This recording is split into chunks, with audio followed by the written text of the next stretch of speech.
Galera, bom demais ter todo mundo aqui, uma alegria. Faz barulho aí quem tá gostando, bom demais, legal. A gente tem tido esse tempo aqui, esse tempo tem sido uma bênção. E isso nasceu no nosso coração como uma proposta para ser algo temporário, algo que talvez representasse o mês da juventude, mas o que nós temos percebido é que isso veio para ficar, e em novembro vai ter mais culto, para a honra e glória de Jesus. E eu quero convidar você que está aqui a vir fazer parte disso, né? Se você quer servir, se você quer ajudar de alguma forma, se você canta, se é bom em rede social, vem falar com a gente, sempre tem espaço para mais um. Uma outra coisa muito importante que eu quero te lembrar é: se você é visitante aqui, primeira, segunda ou terceira vez, você pode passar ali no final, pegar um ouro branco, tomar um cafezinho do Starbucks ali também, tem um cafezinho para você. E principalmente, lógico, isso não vai ser de graça, né? Você tem que preencher a ficha para a gente entrar em contato com você depois e tudo mais. Uma outra coisa que eu preciso falar para vocês é pedir uma ajuda de vocês. Nós estamos aqui e um dos nossos propósitos é honrar o Senhor com o cumprimento de todas as regras. E aí, algo que nós estabelecemos como igreja, até isso no domingo e em outros eventos que nós temos tido, é que nem os casais casados estão sentando lado a lado. Então, aí nos bancos você vai ver que tem uma fitinha branca. Onde tem a fitinha branca não pode sentar. Então, assim, você precisa sentar onde não tem fitinha.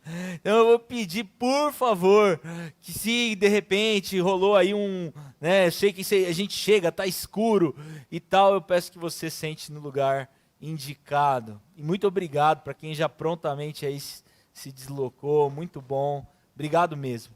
Eu quero pedir para o pessoal aqui que está me ajudando, colocar aquelas 3 cadeiras aqui atrás.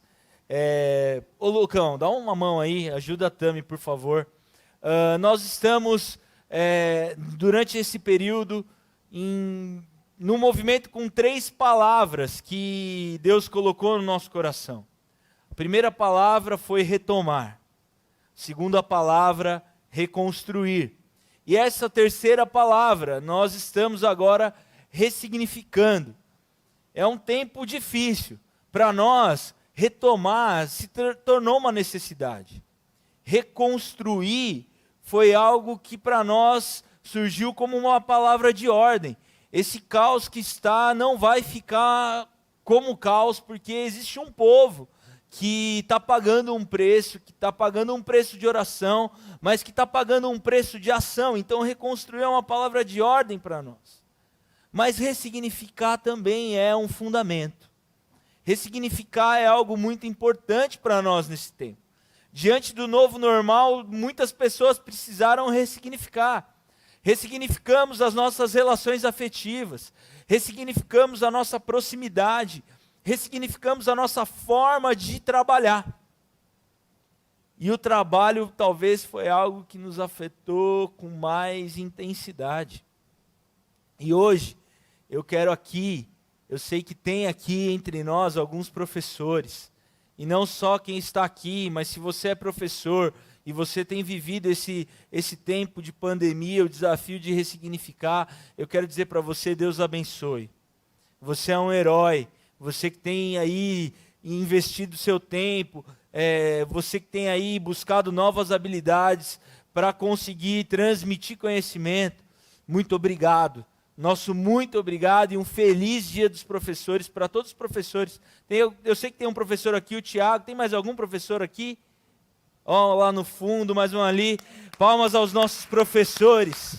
Deus abençoe vocês. E Deus abençoe você, professor, que vai ver isso em tempo e fora de tempo também. Ressignificar.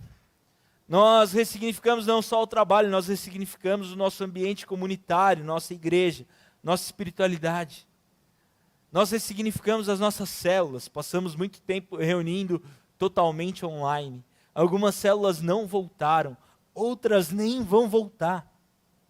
Porque nós nesse momento estamos fazendo célula com pessoas que nem estão em Maringá. Estamos ressignificando para a honra e glória de Jesus.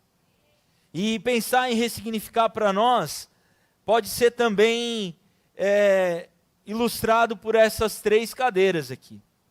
Em 1989 veio ao Brasil um pastor norte-americano chamado Bruce Wilkerson.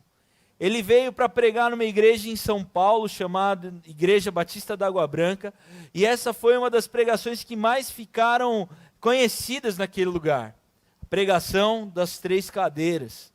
E ele usou na ocasião essa pregação para falar sobre família e sobre responsabilidade geracional, porque ele defendia a tese que uma geração compromissada com o Senhor foi uma geração que deixou um bom legado para uma outra geração. Mas algo que pode ter sido comum na sua vida, na sua família, foi comum na minha por um tempo, foi que aquele negócio da gente ouvir assim, nossa, a avó do Japa era uma mulher de Deus. Ah, mas o Japa não foi um cara tão de Deus, mas a avó dele foi uma mulher de oração. Uma mulher que confiava no Senhor. E na Bíblia nós encontramos alguns personagens que se enquadram nesse tipo de comparação. Por exemplo, Abraão foi um homem de Deus. Um homem compromissado com Deus. Um homem que sentou nessa cadeira aqui. Pai da fé. Pai de todos nós. Quando nós vamos ler o Antigo Testamento, muito nós ouvimos falar sobre Abraão. E as pessoas remetendo a Abraão. Abraão teve um filho, Isaac. O Isaac na Bíblia, ele foi mencionado, mas não tanto quanto Abraão. Isaac teve uma participação mais singela. Nós podemos dizer que talvez a conveniência tenha ocupado boa parte da vida de Isaac. Até porque quando se fala de Isaac, se fala do filho de Abraão. Daquele que foi levado ao monte para ser sacrificado. E piora no filho de Isaac, no Jacó. O Jacó tem no seu nome o significado trapaceiro. O Jacó, mancomunado com sua mãe, roubou a primogenitura do seu irmão e deu no pé. Mas tudo bem, a história não termina nas nossas tragédias. A história não termina nos primeiros estigmas. Deus tem uma nova história para cada um de nós. A gente vê isso também numa outra genealogia, né, de Davi. Davi foi um homem de Deus, um rei. Desde a sua adolescência, homem escolhido por Deus, sentou nessa cadeira aqui, na cadeira do compromisso, apesar de não ter sido um homem perfeito. O Abraão também não foi um homem perfeito. Num determinado momento, na promessa que Deus faz para ele, ele resolve pegar um atalho e de repente ele veio para a cadeira da conveniência. Fez um conchavo lá com a sua esposa e com a escrava e teve um filho, mas não era o Isaac. Não teve paciência, oscilou, mas voltou para essa cadeira aqui, terminou essa cadeira. Davi foi um cara que da mesma forma, sentou nessa cadeira, mas deu as suas mancadas. E é bom isso para a gente entender que a cadeira do compromisso não é uma cadeira para pessoas perfeitas. A cadeira da boa fama aos olhos de Deus não é a cadeira de alguém perfeito. É a cadeira de alguém que também comete erros. O Davi, ele teve um filho, Salomão. O Salomão, ele começou aqui nessa cadeira. Quando Deus vai instituir ele como rei, fala, o que você quer, eu te dou. E ele fala, eu quero sabedoria. Você escolheu bem, eu vou te dar todas as outras coisas. Mas ele não permaneceu aqui, porque Deus deu instrução para ele. Falou assim, não acumule ouro, não acumule cavalos e não acumule mulheres. E no tempo de Salomão, um tempo mais rico que Israel, um tempo de um exército feroz, e ele tinha por volta de 1.000 mulheres, 700 oficiais e 300 no paralelo. Imagina só, então ele veio para essa cadeira da conveniência e beirou essa cadeira aqui, porque sabe o que acontece no tempo de Salomão? No tempo de Salomão, ele resolve agradar as mulheres que ele tinha. Então uma mulher um dia chega lá para ele e pede uma grana, ele vai lá e dá.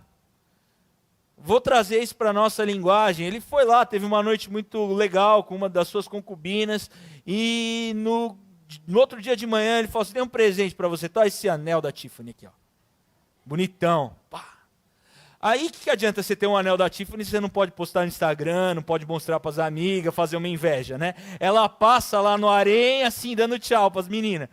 Aí, meu, ó, ganhei e tal, não sei o quê. No outro dia vem outra, e aí o presente aumenta, e aí chega uma hora que as mulheres começam a pedir coisas para ele que são coisas complicadas. Uma chegou assim e falou, ó, meu pai precisa reconstruir, reformar o templo do Deus dele lá na nossa terra. Você faz esse favor para nós? Opa, tá pago. Reconstruiu um templo lá. Aí chegou uma mais esperta de todas, chegou para ele assim, então, o negócio é o seguinte, eu queria que você construísse aqui um templo para o Deus do meu pai. E aí ele começa a construir templos para deuses que não representam o único Deus, o Deus de Israel, e entra um período de idolatria na nação de Israel, que quando chega o terceiro, seu filho, o Roboão, que nós falamos na semana passada, o Roboão, ele lasca com tudo. Tudo isso que o Salomão tinha de problema é intensificado em Roboão vezes 10. E há um problema civil ali, um problema muito complicado, e as tribos de Israel se espalham. Então, ressignificar é olhar para essas cadeiras e pensar assim, qual cadeira me representa?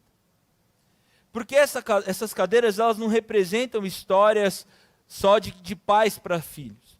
Essas cadeiras representam a nossa individualidade, e a história que nós vamos conversar hoje é de alguém que pode ter ocupado essas 3 cadeiras. É a história de Pedro. E eu quero te convidar a ler comigo a Bíblia em João 21, a partir do verso 15 até o verso 19. Um texto muito conhecido. Na hora que a gente começar a ler aqui, você vai ver, você conhece essa história de cor. Diz assim o texto, João 21, de 15 a 19. Depois de comerem, Jesus perguntou a Simão Pedro, Simão, filho de João, você me amas mais do que estes? Disse ele, sim, Senhor, tu sabes que eu te amo. Disse Jesus, cuide dos meus cordeiros. Novamente, Jesus disse, Simão, filho de João, você me ama? E ele respondeu, sim, Senhor, tu sabes que eu te amo. Disse Jesus, pastoreie as minhas ovelhas. Pela 3ª vez lhe disse, Simão, filho de João, tu me amas? Pedro ficou magoado, porque Jesus lhe perguntou pela 3ª vez, você me ama? E lhe disse, Senhor, tu sabes todas as coisas e sabes que eu te amo. Disse-lhe Jesus, cuide das minhas ovelhas. Digo a verdade, quando você era mais jovem, vestia-se e ia onde queria, mas quando for velho, estenderás as mãos e outra pessoa o vestirá e o levará para onde não deseja ir. Jesus disse isso para indicar o tipo de morte que Pedro iria glorificar Jesus. Então lhe disse, siga-me. Palavra do Senhor. Vamos orar mais uma vez? Senhor Jesus, obrigado, Pai, pela Tua palavra. Obrigado por esse tempo que nós estamos aqui, Deus. Tempo bom, tempo de comunhão, tempo de adoração. Tempo de chuva também, Senhor. Obrigado pela chuva que veio para nos refrescar. Pai, que essa chuva possa também, numa linguagem figurada, trazer muita ressignificação para nós. Que hoje seja uma noite que nós possamos ressignificar histórias à luz da Sua palavra. Em nome de Jesus. Amém. Quando a gente pensa nisso que Pedro viveu aqui com Jesus, esse momento, né, esse diálogo, a gente precisa voltar um pouco mais para a história e entender um pouco da dinâmica da vida de Pedro para entender por que desse diálogo. Isso acontece depois da ressurreição de Jesus. É o finalzinho ali do livro de João. E Pedro foi um cara que ocupou diversas vezes vários desses lugares. Pedro, ele era de Betsaida, um empreendedor, alguém que vivia da pesca. E ele, na sua cidade, uma vez Jesus estava ali, e depois de ensinar por muito tempo, Jesus utilizou o barco dele ali como púlpito, e ele serviu Jesus dessa forma, e Jesus ensinou. E o ensino de Jesus foi muito bom. E Jesus falou para eles assim: vamos para onde as águas são mais profundas. E eles foram. E aí Jesus falou assim: joga as redes de novo. Pedro tinha pescado a noite toda. Pedro era profissa nessa área. Pedro manjava do que ele estava fazendo. E Jesus, depois de ensinar, pede para que ele volte num horário não propício para pesca, num lugar que eles já tinham passado a noite toda pescando, não tinham achado nada, e ainda assim Jesus pede para ele jogar a rede novamente. Fico imaginando Pedro, na cabeça de Pedro, no perfil de Pedro, na personalidade de Pedro, ele pensando assim, olhando para Jesus, vendo as mãos de Jesus. Não era mão de pescador, mão de carpinteiro, não era roupa de pesca, talvez Jesus não estava ali manuseando a rede, talvez na cabeça de Pedro algo do tipo: jogou onde? Passou. Você jogou onde? O que você sabe de pesca para jogar aí do outro lado? Mas Pedro diz: porque eu fiquei tão encantado com o seu ensino, eu vou obedecer. E ele joga as redes e ele pega um monte de peixe, vem mais barco, que negócio doido. E daí Pedro, ele se joga, se prostra nos pés de Jesus, fala: sou homem pecador, afasta-se de mim. Porque ele reconhece que Jesus é diferente. E Jesus ali faz um chamado para Pedro. Ele fala: Pedro, vem, me segue, vou fazer de você pescador de homens. E Pedro prontamente aceitou e sentou na cadeira do compromisso e começou uma caminhada com Jesus. Mas a caminhada do Pedro não foi sempre uma caminhada com Jesus, ou com compromisso. Ontem ou anteontem a Vika postou na rede social dela um vídeo, né, do Pedro na terapia lá. Não sei quem viu, se você não viu, entra lá no Insta da Vika, que ela já pregou lá. E eu que só estou pegando ali o vídeo e aplicando aqui. Pedro era bipolarzão. Pedro era um cara 880. Pedro era um cara que não media muito as coisas. Pedro era um cara impulsivo. Pedro era um líder nato. Pedro era alguém muito forte. Esse era Pedro. Pedro, sem sombra de dúvidas, foi o líder daquele movimento de discípulos. Pedro foi alguém muito pronto para ir para cima dos desafios que lhes eram propostos. Isso era Pedro. Pedro era ousado. Pedro era corajoso. Pedro, numa conversa com Jesus, ele fala que Jesus é o Cristo, Filho do Deus vivo. E essa confissão de fé, alguns dizem que foi a confissão que dividiu a história. Ninguém antes na história da humanidade falou algo tão importante quanto Pedro a respeito dessa confissão de fé. Mas pouco tempo depois dele dizer: tu és o Cristo, Filho do Deus vivo, de Jesus ter falado para ele: foi meu Pai que te revelou isso, você não tirou isso de você. Jesus, amparado nessa confissão de Pedro, vai dizer que ele vai para a cruz, e Pedro vai falar: nem a pau, não vou deixar. E aí ele sai de um cara que deu uma confissão de fé, que foi usado por Deus, para um: aparta-te de mim, Satanás. O texto vai dizer que ele se transformou como uma pedra de tropeço. Mateus 16, 23. Esse relato é um relato tão importante, está registrado em outros evangelhos também. Então esse era o Pedro, um cara impulsivo. Nesse momento, tu és o Cristo, Filho do Deus vivo. Pedro está na cadeira do compromisso. Mas ele passa muito rápido para a cadeira da conveniência. Porque ele fala: não, Jesus, não. Vai ficar aqui comigo. Pedro é o cara que vai com Jesus e mais os outros 2 discípulos, Tiago e João, para o Monte da Transfiguração. Lá eles encontram nada mais, nada menos do que Moisés e Elias. Então está ali Moisés, Elias e Jesus. O representante libertador do povo de Israel, o representante dos profetas e Jesus Cristo. Deus está ali. E aí eles ficam alucinados com aquilo ali, é muito louco. Eles só subiram ali porque ele representava a cadeira do compromisso. Mas quando ele chega lá em cima e ele vê tudo aquilo, ele fala para Jesus, vamos ficar aqui, montar umas tendas aqui, a gente fica aqui e beleza, resolvida a história. E aí Jesus falou, não, você não entendeu nada, a gente tem que descer. Pedro de novo vai para a cadeira da conveniência, estava bom para ele, bom para os seus amigos, ficamos lá no céu.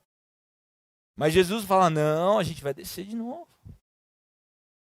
Pedro é esse cara bipolar, oscila, sai da cadeira do compromisso, vem para a cadeira da conveniência, compromisso. E quantas vezes isso não representa eu e você? Na nossa história com Jesus. E não para por aí. Pedro é o cara que dá ordem para Jesus. Você já viu alguém dar ordem para Jesus? Pedro. Jesus está lá para mar, tal, pescaria, depois os discípulos estão indo para o outro lado do mar. Aí Jesus, vou depois. Aí ele vem por sobre as águas, fantasma, os caras ficam com medo. Jesus fala, tanto sou eu, tranquilo, fica calmo. Aí Jesus dá ordem, se é você mesmo, então manda que eu vá aí. O Pedro dá ordem, ele diz, se é você mesmo, deixa que eu vá com você andando. Pedro dá ordem para Jesus, cara, pensa só. Alguém aqui daria ordem para Jesus? Pedro dava. E ele foi, andou nas águas, mas de repente, a conveniência, as circunstâncias, o vento, a onda, tudo mais. E aí ele afunda. Pedro é esse cara, inconstante, bipolar. Mas o Pedro, ele continua. Pedro vai dizer que ele ama Jesus mais que todos os outros, que mesmo que todo mundo abandone Jesus, ele não abandonaria Jesus. E ele fala isso para Jesus. E nessa hora Jesus vai falar para ele assim, Pedro, deixa eu te falar uma coisa, cara. Antes do galo cantar 3 vezes, você vai me trair. E Jesus sai. E depois daquele momento, começa esse caminho da crucificação de Jesus. E Jesus vai com seus amigos para o Monte das Oliveiras orar. Pedro estava ali com eles. Jesus adverte Pedro. Pedro, fique esperto. Pedro, cuidado. Orem, o espírito está pronto, mas a carne é fraca. Mas mesmo assim os discípulos dormem. Mas quando chega a hora de Jesus ser levado, quem que é o primeiro que lança a espada? Pedro de novo. Então Pedro, ele era alguém sincero com Jesus. Quando Pedro falava, eu vou com você até a morte, ele estava sendo profundamente sincero. Porque chegou ali os soldados e ele tirou a sua espada. Quando você pensa na espada, você pensa que ele tirou a espada do... né, sei lá, quem que é um herói que usa espada? Algum aí? Quem? He-Man. Você é velho, hein, Fespo? He-Man, velho. Metade da galera aqui nem sabe o que é He-Man, cara. Ainda bem que foi o Fespo que deu esse exemplo, viu?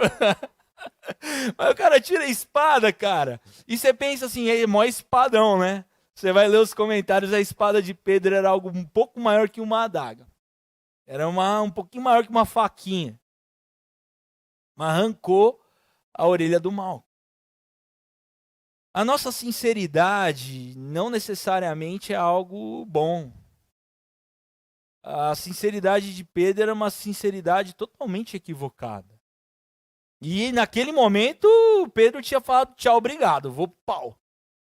Ele falou, vou sentar na cadeirinha ali, se tiver que morrer hoje, é hoje. Tudo certo.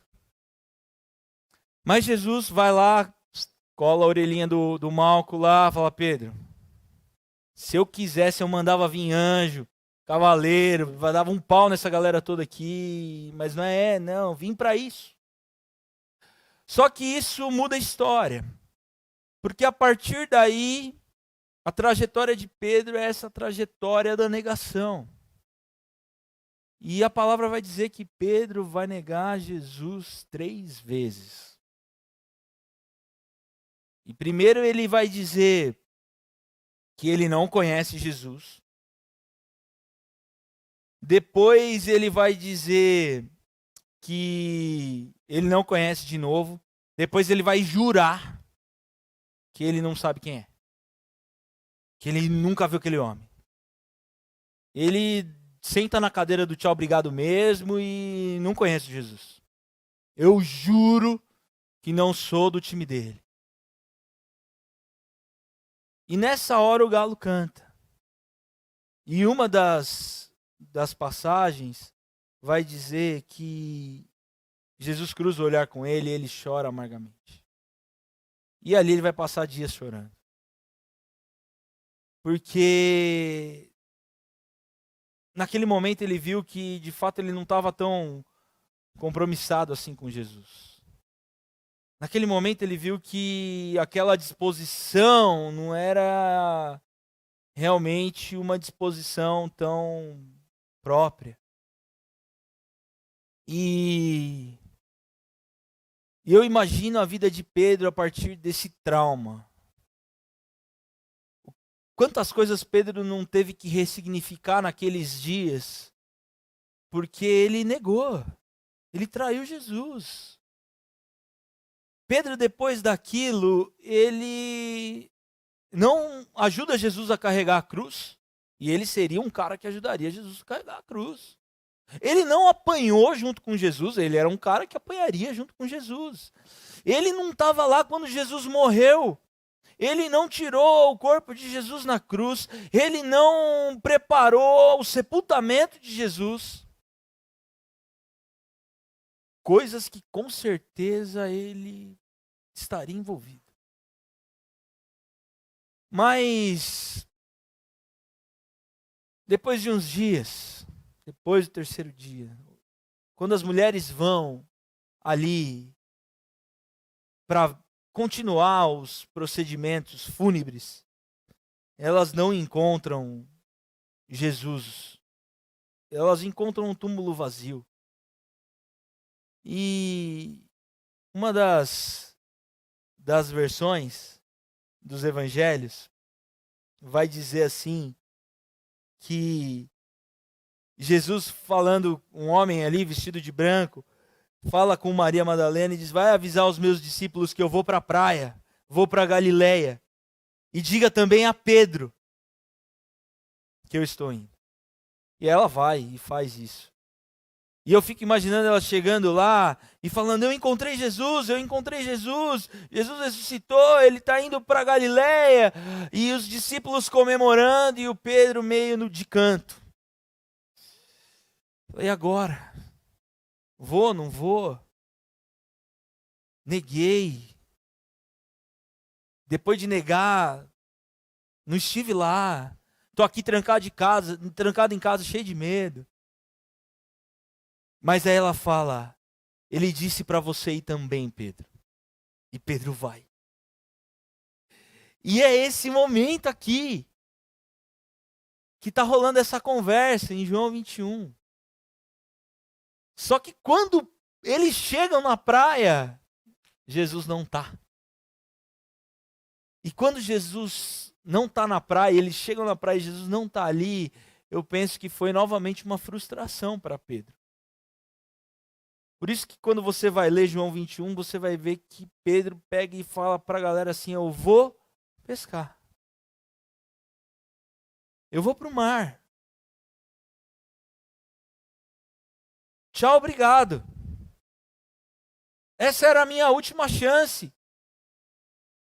E Jesus não está aqui. Jesus não está na praia.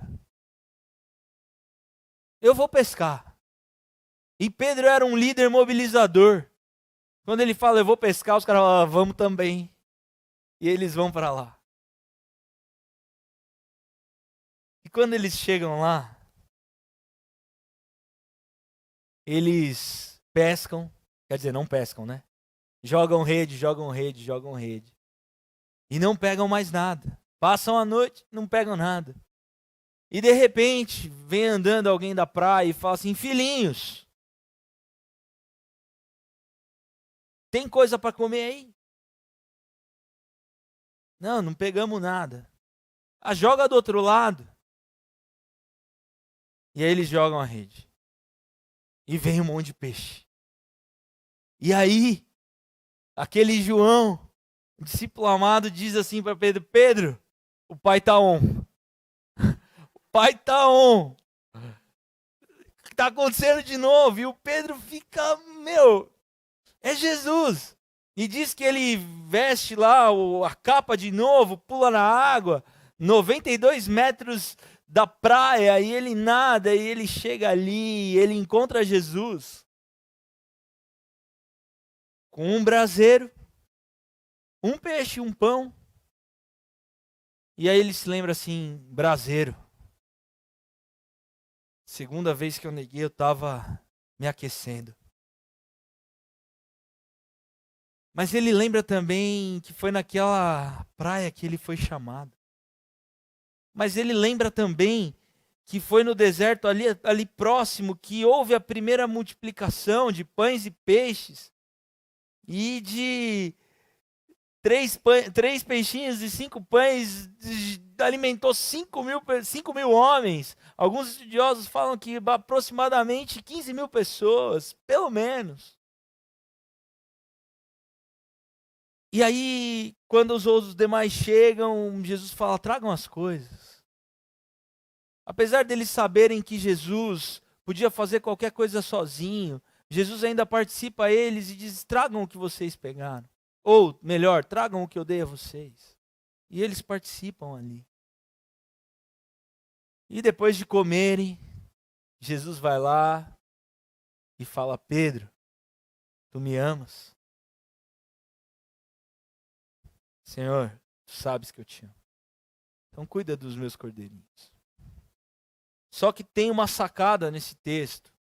Porque a gente diz que ama qualquer coisa. E a gente usa a mesma palavra quando a gente vai dizer que ama. Né? Então eu amo minha célula. Mas eu posso chegar na Filipe e falar: te amo, filhinha. Eu amo você. Eu amo São Paulo. Não, não amo. Tá dando uma dor de cabeça lascada.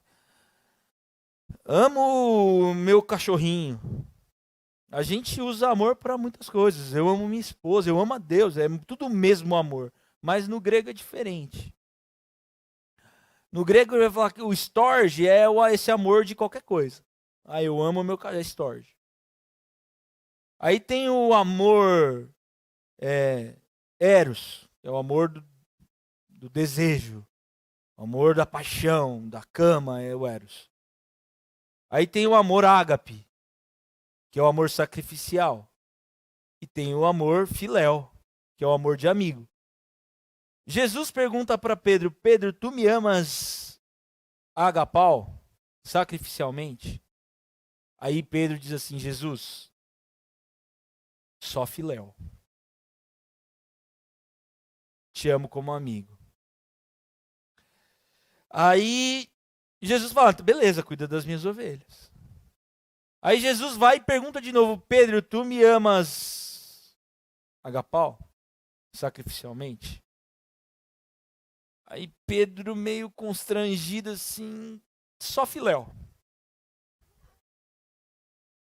Aí Jesus fala: beleza, cuida dos meus, pastoreia minhas ovelhas. Aí Jesus na terceira vez fala: Pedro, tu me amas filéu? Aí Pedro fica triste. Aí ele fala: Senhor, tu sabes todas as coisas, tu sabes que eu te amo. Por que Jesus faz isso? Primeira pergunta que Jesus faz para ele, quando ele encontra Pedro, é: Simão, filho de João, você me ama mais do que esses? O Pedro estava mal, porque primeiro Jesus não chamou Pedro de Pedro, era Simão.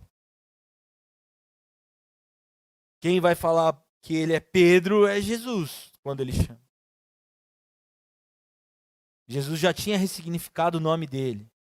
E quando ele fala lá que ele é o Cristo, filho do Deus vivo, Pedro, Jesus faz um trocadilho lá que ele é a pedra. Jesus é a pedra. E Pedro, Petros, lasca de pedra. Então aquele que era a lasca da pedra agora é só Simão. Simão, que vem de Simeão. Que não tem nada a ver com rocha. Mas Jesus pergunta, Pedro, você me ama mais do que esse? Por que Jesus faz essa pergunta? Porque lá atrás, ele tinha dito, mesmo que todos esses te abandonarem, eu não vou te abandonar. O que isso mostra para mim e para você? Primeiro que Pedro tinha uma visão equivocada de quem ele era. Pedro se achava o cara. Pedro era alguém altivo. Pedro era na perspectiva da religiosidade, ele era alguém muito religioso, que se achava o bom porque andava com Jesus. É o cara que pede para fazer a tenda e para a tenda ficar lá, com Jesus lá em cima, que se dane o resto. Se eu estou aqui, eu estou porque eu sou bom. Pedro é um cara que viu prodígios, viu milagres, andou sobre as águas, viu sinais e maravilhas, mas não foi suficiente. Isso gerou nele uma altivez. E ressignificar para nós, mudar de cadeira, sentar na cadeira do compromisso, sair da cadeira do tchau obrigado ou da conveniência, é primeiro a gente ter uma visão adequada de quem nós somos. A primeira pergunta de Jesus para Pedro está testando isso. Ele está ressignificando para tentar ver com Pedro se Pedro entendeu de fato quem ele era. E quando ele pergunta, Pedro, você me ama sacrificialmente? Pedro diz, não ama. E isso é bom. É bom porque diante de Deus, diante de Jesus, a gente precisa reconhecer quem a gente é mesmo. É aquele Pedro lá do barco no começo. Afasta-te de mim porque eu sou homem pecador. O Isaías vai falar que eu sou de lábios impuros. Diante de Deus, da santidade, para nós só resta essa alternativa. Entender que nós não conseguimos, que nós somos falhos, que a gente não consegue na força do nosso braço. E Pedro precisava entender isso. A nossa geração é uma geração cansada porque tenta levar as coisas na força do nosso braço. E Jesus está perguntando para você aqui hoje, qual é a visão que você tem a respeito de si mesmo? Você acha que você aguenta? Você acha que você é espiritual? Ou então você acha que você é muito capaz? Você é o cara que tem o melhor planejamento estratégico, você é o cara que estudou nas melhores escolas, você é o cara mais bonito, mais bonita, e aí você consegue tudo que você quer, é isso mesmo? Tá, se você é tudo isso, por que você não está feliz ainda? Se você é tão bom assim, consegue gerar tantas coisas assim, por que você não está satisfeito ainda? Por que você está chorando à noite? Por que você não consegue dormir? Por que apesar das circunstâncias serem aparentemente positivas, você não é feliz? É isso que Jesus está conversando com Pedro numa primeira perspectiva. E Pedro mostra para ele que ele entendeu algumas coisas desse processo. E Pedro diz, Senhor, Filéu, te amo como amigo. Realmente não consigo ir para a cruz, não consigo segurar essa corda, provavelmente vou dar na trave de novo, e isso aí é o que tem para hoje. Mas Jesus, ele repete a pergunta. Porque não basta, para ressignificar, ter uma visão adequada a respeito de si.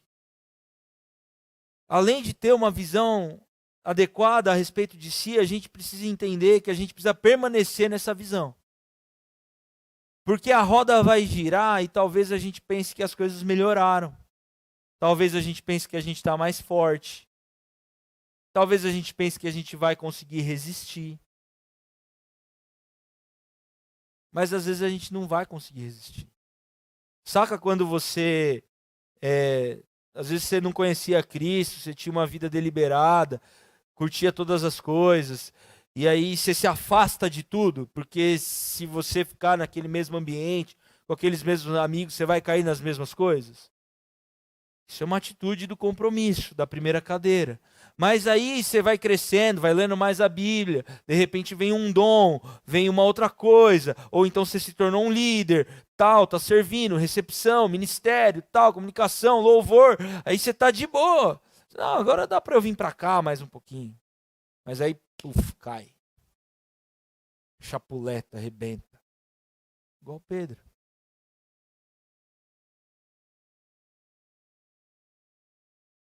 A fé, a Bíblia vai dizer para nós, vem pelo ouvir e ouvir a palavra de Deus.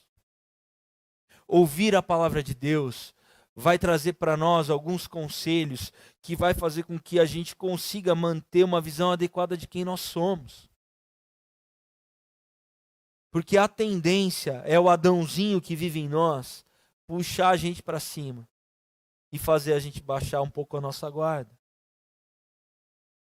Mas que bom que nenhum dos tropeços de Pedro fez com que Jesus perdesse o controle da história e desistisse dele. Porque depois de cada uma dessas duas respostas sinceras, ele diz, cuida. Depois ele diz, pastoreia. E aí vem a terceira. Jesus diz assim para Pedro, Pedro, você me amas, filéu? E Pedro se entristece. Porque por 3 vezes ele já falou, por 2 vezes ele já tinha falado filéu. E eu penso que essa tristeza de Pedro também é uma tristeza boa. Porque os homens que sentaram nessa cadeira aqui, na cadeira do compromisso, foram homens que se arrependeram diante dos seus pecados. Davi está longe de ter sido um homem perfeito. Mas quando o profeta Natan apontou o dedo na cara dele e falou, você é um assassino, você é um adúltero, ele chorou amargamente. Ele vestiu pano de saco, cobriu seu corpo de cinza, clamou pela misericórdia do Senhor para que aquele menino na barriga daquela mulher não viesse a óbito. Davi se arrependeu. Homem segundo o coração de Deus. Pedro, quando cruza o olhar com Jesus, depois de ter traído, negado a 3ª vez, chora amargamente. E aqui ele se lamenta de novo. Porque ressignificar pecados, ou ressignificar a vida melhor,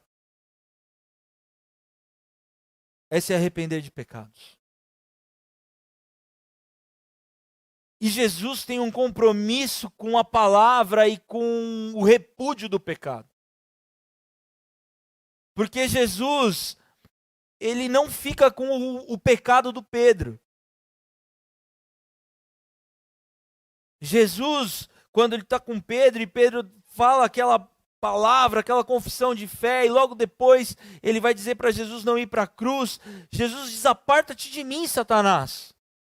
Sai fora daqui, pedra de tropeço. Mas ele não fala para Pedro, vai embora Pedro. Ele vai falar, vai embora Satanás. Vai embora pecado. Jesus, quando se encontra conosco, ele fala, fica japa. Mas vai embora pecado. Vai embora desorganização. Vai embora procrastinação. Vai embora orgulho. Quando ele me encontra, ele me diz essas coisas. E quando ele te encontrar, ele vai falar, fica João, fica Maria, mas vai embora pecado.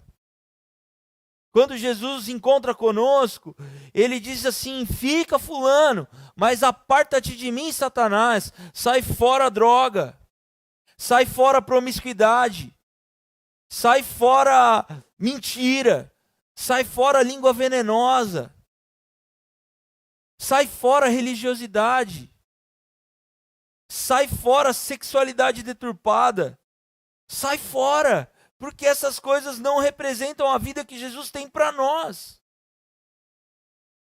Deus não escolhe pessoas perfeitas, nós já ouvimos isso, a Bíblia está recheada de histórias assim, mas Deus manda sair fora o pecado. Lutero vai dizer assim, que Deus não ama pessoas que merecem ser amadas, mas Ele gera pessoas que merecem ser amadas. O amor de Jesus por nós não é pelo nosso mérito, não é pelo que nós podemos fazer ou realizar, mas tudo aquilo que Ele gera em nós é digno de todo o amor de Deus. E quando Ele olha para mim e para você e fala assim, sai fora pecado, isso é uma maior demonstração de amor. Então nós precisamos permanecer na palavra, nós precisamos permanecer com Jesus, nós precisamos ressignificar a partir da palavra, a partir do que Cristo está nos revelando acerca do que é pecado. Sendo assim, não adianta você falar que você teve uma experiência com Deus e que Ele falou que está tudo ok com o seu pecado. Não foi uma experiência com Deus. Não foi uma experiência com Jesus. Pode ter sido algo que acalentou o seu coração, mas a Bíblia vai nos instruir, cuidado com o seu coração, porque o seu coração é enganoso. Mas Jesus vai falar para Pedro assim, Pedro, vem comigo, segue-me. Pela terceira vez. E aí ele anuncia a morte de Pedro. Que Pedro vai morrer e vai ser crucificado. Vai glorificar a Deus com uma morte semelhante à morte que teve Cristo. Tudo isso porque Pedro ressignificou. Pedro abandonou a sua potencialidade. Pedro reconheceu a sua pequenez e falou assim para Jesus, Jesus, eu não tenho amor sacrificial, mas eu vou com o seu amor. E é o amor de Jesus que nos sustenta, porque de fato nós não temos isso para dar. Mas se por 3 vezes Pedro negou, e a Bíblia ela não tem superlativo, mas quando ela quer falar que uma coisa foi muito grande, ou foi uma totalidade, ela vai falar santo, santo, santo, é o que Deus é. E Pedro pecou 3 vezes, então negou para caramba. Mas a palavra de Deus vai dizer para nós assim, que onde abundou o pecado, superabundou a graça. Jesus está dizendo para Pedro assim, para cada uma de suas negações, eu tenho um novo chamado para você, eu tenho uma nova história para você, eu tenho uma vida ressignificada para você. E é por isso que ele diz, segue-me. E Pedro segue. E porque Pedro segue, o evangelho chega aos gentios. Porque Pedro segue, depois Paulo vem conhecer o evangelho. Porque Pedro segue, depois que veio o Espírito Santo, a igreja já começa de cara com 5.000 convertidos. Numa primeira pregação desse homem que teve a vida ressignificada. Ressignificar é trocar de cadeira. E a pergunta que eu faço para você essa noite, que cadeira você está sentado? Pedro por pouco ficou aqui, no tchau, obrigado. Pedro por pouco falou, eu estou fora.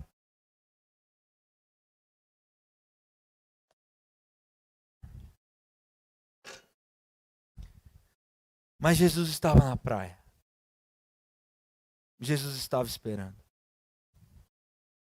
Porque a Bíblia vai dizer que tem tempo para todas as coisas. E eu creio que é tempo sim da gente ressignificar. Talvez se você olhar para a sua história hoje, você vai achar que não tem jeito. Mas eu quero te dizer que tem jeito sim. Eu quero te dizer que o Jacó, trapaceiro, teve seu nome mudado para Israel. O Abrão teve o seu nome mudado para Abraão, pai de muitos.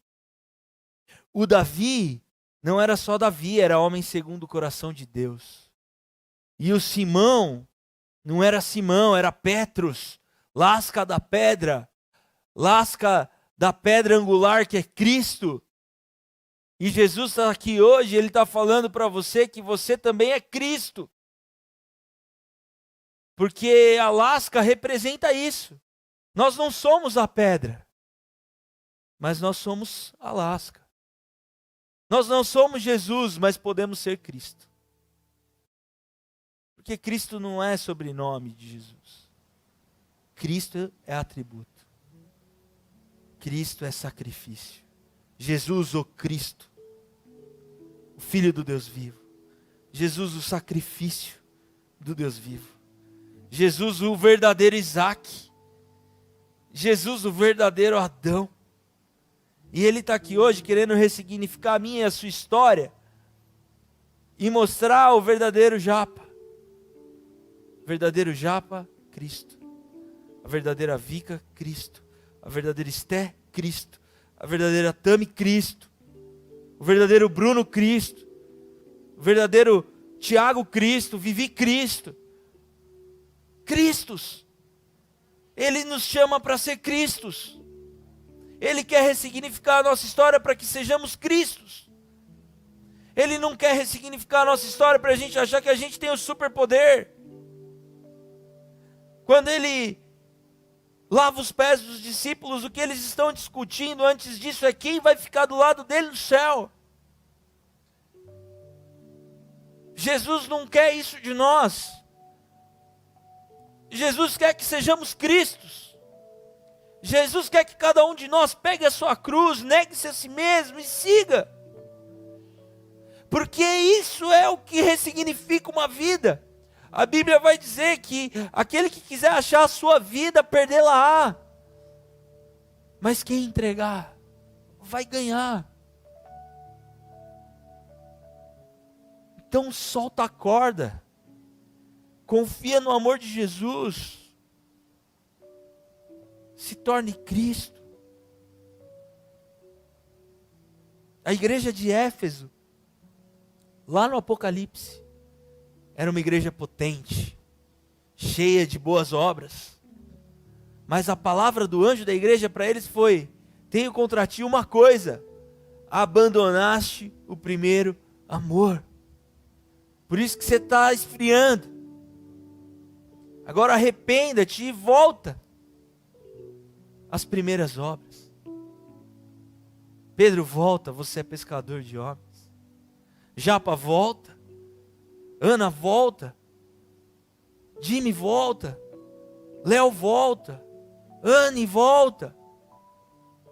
Voltemos. Ressignifiquemos. Para que sejamos Cristos. Essa é a esperança para a minha vida e para a sua vida. Essa é a esperança para as nossas famílias. Essa é a esperança para a nossa cidade. Feche seus olhos. Enquanto cantamos, eu quero que você pense na sua vida. Quero que você pense naquilo que precisa ser ressignificado nessa noite. Eu creio, Jesus está aqui.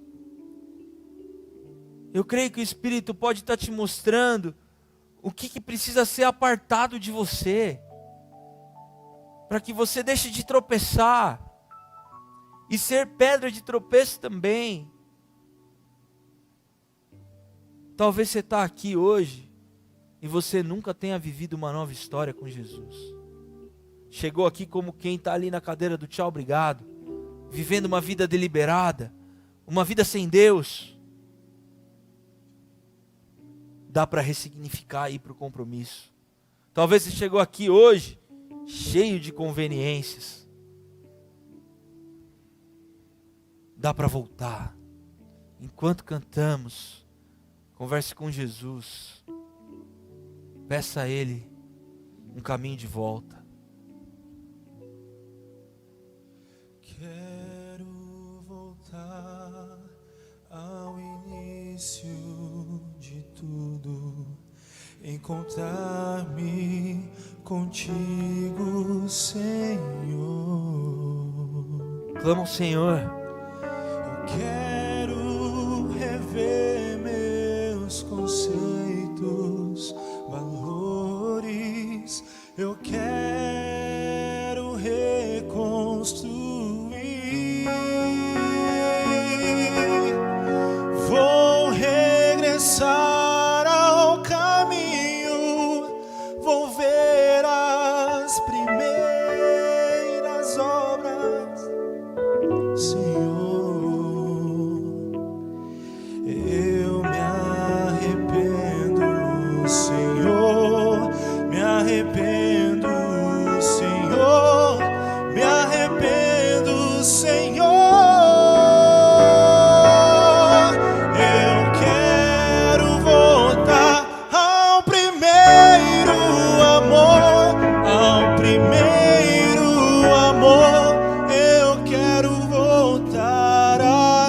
alguém que deseja voltar, ressignificar hoje, recomeçar uma nova história,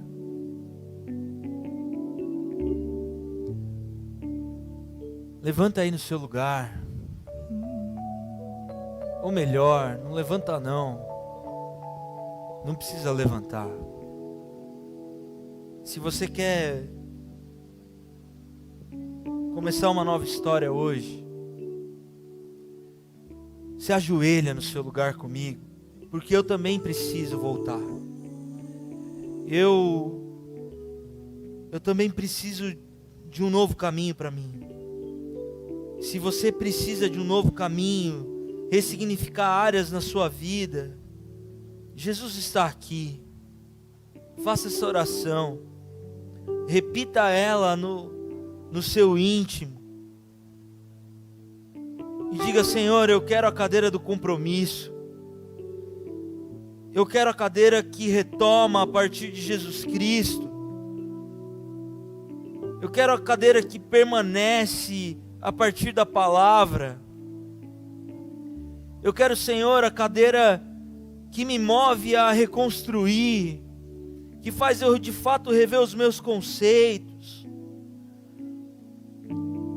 a cadeira que me ajuda, Senhor, a não reconstruir apenas muros, não reconstruir projetos, não realizar grandes coisas, mas uma reconstrução que promove uma profunda mudança espiritual, uma mudança interior. Pai, eu quero ressignificar. Pai, eu quero voltar a ser um pescador de homens. Pai, eu quero me comprometer com o Senhor com verdade. Senhor, eu sou homem de lábios impuros, eu sou mulher de lábios impuros. Pai, eu tenho tido uma vida promíscua. Purifica a minha mente, os meus olhos e o meu coração.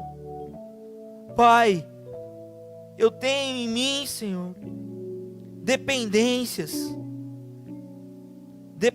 estética, dependência química, dependência sexual. Limpa, purifica, Senhor. Faz de novo, Deus. Pai, eu quero uma história ressignificada com meu pai. Pai, me ajuda a ressignificar a minha história com meu pai, conhecendo ao Senhor mais profundamente como pai. Pai, eu preciso ressignificar a minha história com meu irmão. Pai, que Jesus, o meu irmão mais velho, o verdadeiro irmão mais velho, me ensine a ressignificar a minha história. Pai, eu preciso ressignificar a minha história com minha mãe. Pai, que o seu Santo Espírito me ensine e ressignifique o papel da minha mãe na minha vida. Pai, eu preciso ressignificar a minha história com a comunidade de fé. Pai, nós sabemos que muitas vezes a igreja não é perfeita, porque é composto com pessoas como eu. Mas me ensina a ressignificar essa relação também.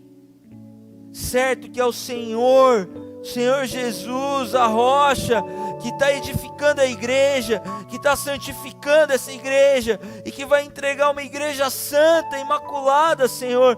Me ajuda a ressignificar a minha vida com a minha comunidade de fé. Me ajuda, Senhor, a por onde eu passar, que as pessoas vejam em mim um Cristo. Alguém disposto a perder, alguém disposto a dar outra face, alguém disposto a amar, a perdoar. E me ajuda, Senhor, porque no meu amor eu não consigo, mas eu tenho plena convicção de que no seu amor todas as coisas poderão ser ressignificadas e aperfeiçoadas. Pai, entregamos assim as nossas vidas e pedimos, Deus, faz-nos voltar, em nome de Jesus. Amém.